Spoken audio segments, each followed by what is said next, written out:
د چنار ونه چې روایتونو کې یوه پیړۍ وروسته خپله ورخلي. پرون همدا روایتونه رښتیا او د خوست مرکز کې دې چنار ور واخیست.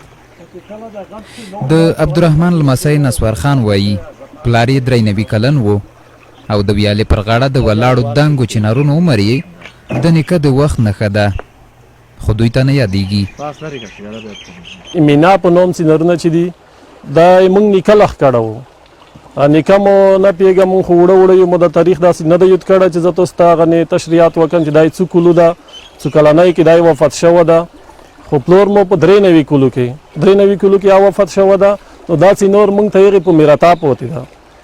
دا ډېر ځنډن چینارونه دي، دا نه موږ یوالو ځلا نه کېږي چې وایو اگر چې دا یورې په انقلاب په دوره کې په هغه ولیږېدو توپ نه 3 وره بود چپه کړه، د منې ساخت بودونه شیګرې چې وو او د یورې ور د خپله ور وخوستو.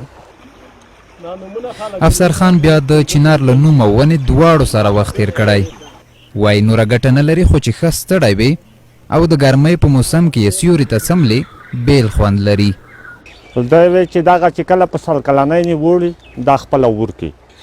دغه ګټه خو نوره نشته، دغې ته خو دا ګټه دوی چې دغه چې خلک یې سیرې ته په اوړي کې کښېني هغه به کوي.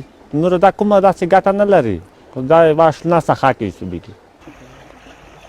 پښتو ادب سوونه کلونه وړاندې هم د چنار یادونه کړې او له هماغې زمانې یې په خپل ډاډ کې د اور لګېدل د خپلو له لورې د بربادۍ په معنا تعبیر شوي.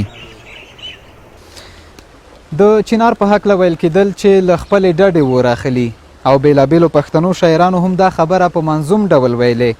خو نن په واقعي توګه ثابته شوه چې د نړۍ هیوادونه او بېلابېل خلک هم په سیاسي لحاظ لکه د چنار له خپلې ډډې سوي دي.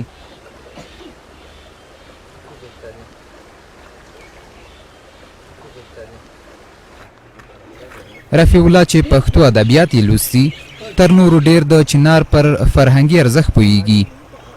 دا یې د پښتو ادب د ناستو بنډارونو سیوری ګڼي. دا چې پخوا وختونو کې به زیاتره حجرې نه وې، محفلونه به نه وو، غونډې به نه وې.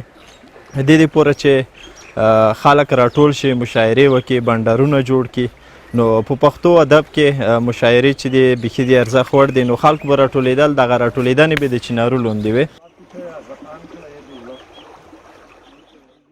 پښتو ادبیاتو که لرغونې دورې، منځنۍ دورې او اوسنۍ دورې که موږ مطالعه کړو، ان له لرغونو زمانو څخه په پښتو ادب کې چنارونه یاد شوي.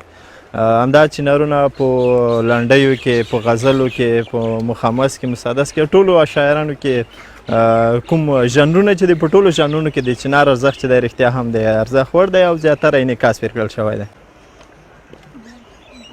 د چنارونو په هکله ګڼو پښتنو شاعرانو خپل محبوب د چنار له ونې سره تشبیه کړی او د پښتو په فرهنګي برخه کې د چنارونو ونې اهمیت د پام وړ دی.